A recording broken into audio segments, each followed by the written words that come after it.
Nakuha na. Ayan.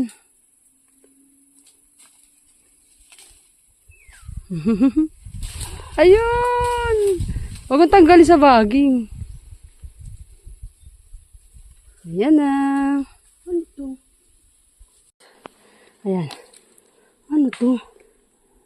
Kapitan mo nga. Yan ang kakaibang prutas. Ano kaya? Prutas na ewan. Ito yata yung nakakalason yung kinain ni Eva eh. Yan.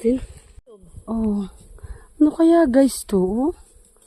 Nakakatakot ang laman. Parang Ang laki niyo pa ng bitbitin. Ano yan? Oh. Nakain niya sa ibang bansa. Ano kaya to?